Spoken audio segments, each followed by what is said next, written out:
Welcome to episode 42 of Pearls of the Interior Life. This is our weekly roundup, probably the last of such for some time, but following our prior weekend celebration of Independence Day. And this brings us back again to one more go at this topic of unity. And where does that come from? Unity, especially societal unity. And, no surprise that that level of unity comes from our interior life.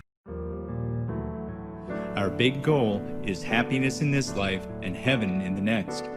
To achieve this, we need to stay close to God throughout each day. But how do we do that while living in the real world with all of its challenges and distractions? Growing our interior life through Christian mental prayer is the answer. This podcast mines the riches of the greatest spiritual tradition on earth so we can grow in holiness together. I'm Steve Smith. Thank you for joining me for Pearls of the Interior Life.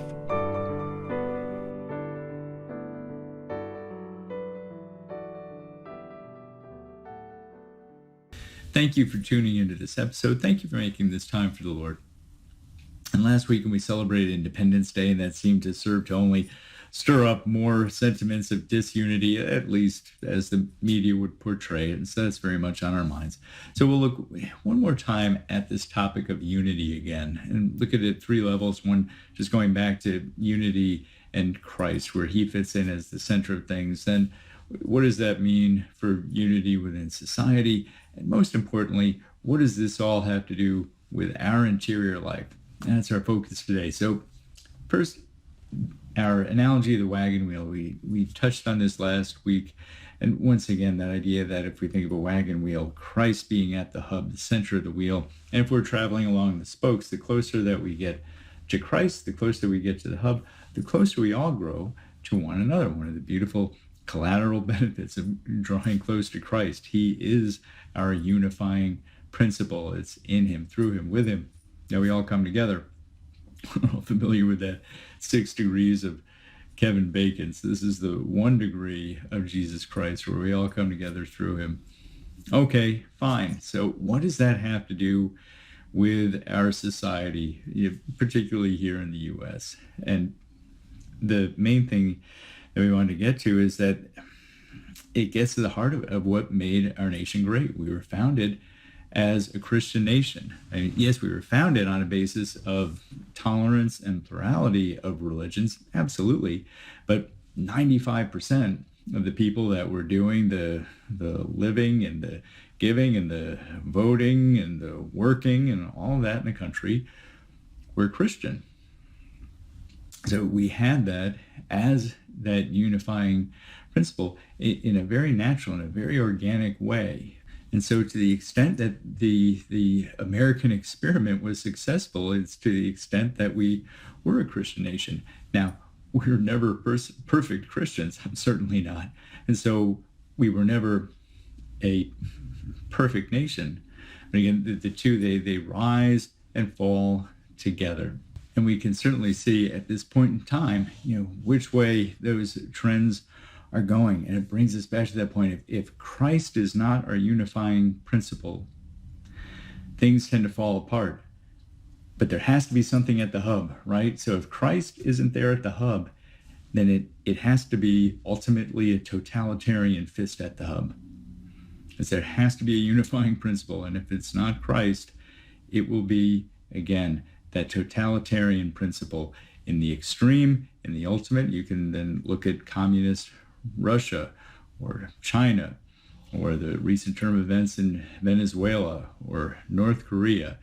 That is where things one way or another have to end up. That, by the way, is why communism is antithetical to Christianity. The two can't coexist. Communism necessarily looks to supplant Christianity, looks to supplant the goodness of human nature, of charity, of people caring for one another, with that central totalitarian outlook. And it's not just inimical to Christianity. It's to anyone of goodwill just living out the natural law. Ultimately, that will get questioned and undermined, because the natural law points to the natural lawgiver. And we see that happening today, certainly, with everything calling into question all of just basic common sense of how to live out being a good and decent person and living according to the principle of free will, that we're responsible for our choices and actions. All of that suddenly, that otherwise you take for granted as just being natural, is being brought into question. What does all this have to do with our interior life? I'm glad you asked. Time and again, I've quoted Bishop Fullerstein, commenting that it used to be so much easier to be a Christian in the U.S. because the entire nation was essentially Christian. The whole current was moving that way. And he was looking back to the turn of the last century. And if it was true then, it was even more true before then. But yeah, an even greater Christian current. And look, I recognize we've never been perfect, and that period of time certainly includes our great cultural original sin of slavery. But it also includes then the cultural virtue of Christianity that primarily helped overturn that and undo it. And here we look back, we say, why? Why were things different? And that's what we're going to look at continuously in great detail. What are the things that promote our interior life? One thing, just as a starting point for today, is the issue of silence. How much more silent life was back then. And silence is indispensable. It's mandatory for our interior life, because our interior life is all about our relationship with God. And you can't have a relationship with someone if you can't even hear them and relate to them over the noise level. With that, here's a quote from Cardinal Sarah's wonderful book, The Power of Silence. Modern society can no longer do without the dictatorship of noise. It lulls us in an illusion of cheap democracy while snatching our freedom away with the subtle violence of the devil, the father of lies. But Jesus repeatedly tells us, if you continue in my word, you are truly my disciples, and you will know the truth, and the truth will make you free. Interior silence is the end of judgments, passions, and desires. Once we have acquired interior silence, we can transport it with us into the world and pray everywhere. But just as interior asceticism cannot be obtained without concrete mortifications, it is absurd to speak about interior silence without exterior silence. Within silence, there is a demand made of each one of us. Man controls his hours of activity if he knows how to enter into silence. The life of silence must be able to precede the active life. That's The Power of Silence by Cardinal Sarah. Another fine book is In Silence with God by Benedict Bauer. And yet another one is Awakening to Prayer by Father Augustine Ikiro Kimura. And Cardinal Sarah continues on from there. If only we had the time and space to just put the entire book in this podcast. It's just one gem after another. But you get the idea that silence is integral to our relationship with God, and our relationship with God is integral then not just to our interior life, but to everything else we do out in the world and all of our relationships. A century ago, life was hard. Everyone was naturally mortified, which say everyone naturally had a certain capacity for self-denial and self-discipline. Not so much these days. And a century ago, life had silence, especially compared to now. We were naturally in those times of silence where we could then hear God's voice. We could come to hear his message for us, his plan for our life, and follow through on that. And so one of the main things that needs to be done is to push back against that noise of the world.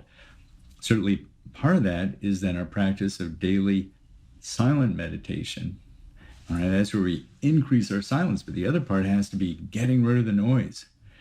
The endless noise that comes in from social media, from so-called news on TV, from the endless sources of entertainment that'll stream to whatever device that we want, all that has to go. The detox diets are very popular these days, and with good reason. And people consistently find out once they purge themselves of the processed food, the junk food, the stuff with all the chemicals, that they can't go back to it. it has no attraction to them, because if they taste it, if they put it in their mouth, their body recognizes it for the poison that it is. And the same thing then happens in our interior life. When we start getting rid of that noise, that constant river of garbage that wants to flow in and captivate every conscious moment and unconscious. What comes in our subconscious is in some ways more damaging.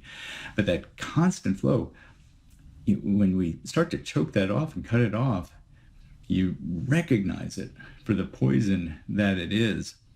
So there you go. The importance of silence, and kind of reverse engineering things. Silence, that seed bed of our interior life, our relationship with God that flows into all of our relationships. The necessity of that for a healthy society is reflect back on our past Independence Day. And with that, this will probably be the end of doing weekly roundups per se for a while, because I think we know what the weeks are going to look like between now and November.